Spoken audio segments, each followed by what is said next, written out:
Well, it is week 7 of high school football season, and it is time to head east of the Quad Cities. Let's get over to News 8 Sports Director Matt Randazzo and Camille live with Score on the Road. Yeah, it's a big week of high school football. Week 7 already here, and we mentioned it's starting to feel like football season. We're joined by the Princeton head coach, Ryan Pearson, but before we zoom in on him, I want to make sure that Camille realizes Coach is wearing shorts. I know. So football season or not, like, yeah, it'd be tough. And let me ask you, how long do you wear the shorts until November? Like, do you wear it for the rest of the season, or do you finally put pants on towards the end? No, I usually end up putting pants on towards the end. Okay, well, that gives me hope, He's at least. tough, but he's not stupid. There's a difference between tough and stupid. So as I mentioned, we are joined by Ryan Pearson, head coach here at Princeton. 6 years doing this. Before we get into X's and O's and football stuff, this community and what this place is, and you see the stands, the welcome to the jungle. What makes this place so special on Friday nights? Well, I think it's, not only, the program. I think the kids take a lot of pride in, wearing Princeton on their chest. It's not about themselves. They want to represent our program. They want to represent our school and our community with pride. And same time, I think our community really rallies, around our kids. You see the signs coming down Main Street. All the businesses downtown have the window paintings and things like that. So, it's certainly, very exciting times in Princeton. Yeah. Just a game day. What does a typical game day look like for you guys? Do you guys have pep rallies? Like, just what's kind of the day look like leading up to Friday Night Lights? Well, today was a little bit different, just because we have a Teachers Institute today. So our kids actually came in this morning. We got a quick lift and a dynamic stretch in.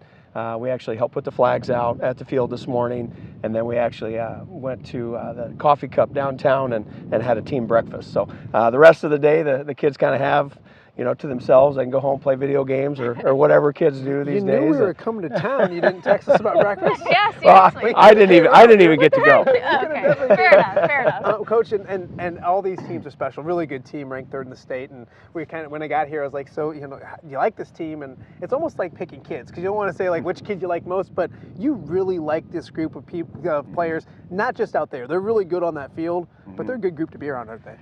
Yeah, I mean they've kind of rejuvenated me. This is year 22 for me, and he started when he was 25, or not 25, when he was 2. He's only 25 years old. That's right. So, yeah. And they're fun kids to be around. They're goofy. They like to joke around and have fun, but at the same time, they understand when it's time to get down to business.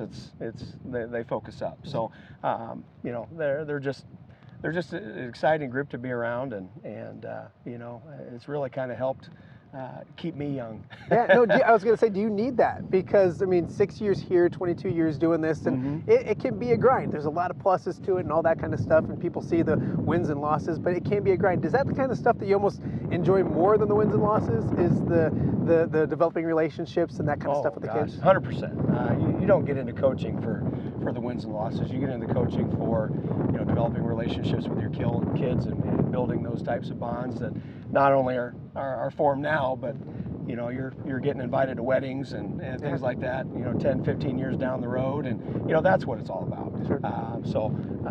But certainly this group is something that I've enjoyed tremendously. Absolutely. But winning helps, right?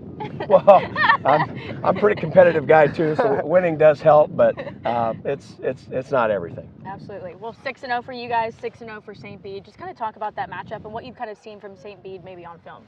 Well, they're extremely athletic. Their quarterback is a very dynamic kid. Not only can he hurt you throwing the ball, but he can hurt you with his legs.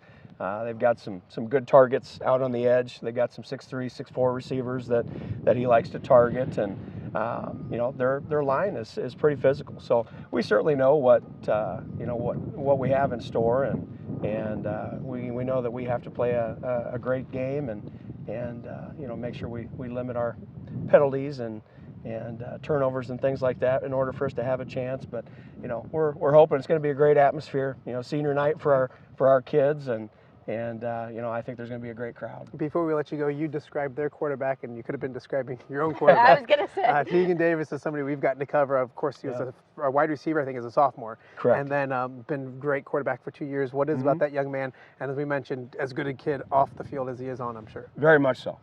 Very high character kid. Obviously that starts at home. That's not everything that we're doing in our program. Kudos to mom and dad for a lot of things that they're doing at home, raising their young men. So, but he's he's a competitor. You know, I alluded to myself being a competitor, but you know, he might even be a little bit more competitive than I am. You know, and whatever position we ask him to play, you know, he doesn't question it. He just whatever helps the team. You know, and that's a big mantra in our program is humility, and you know, he certainly embodies that.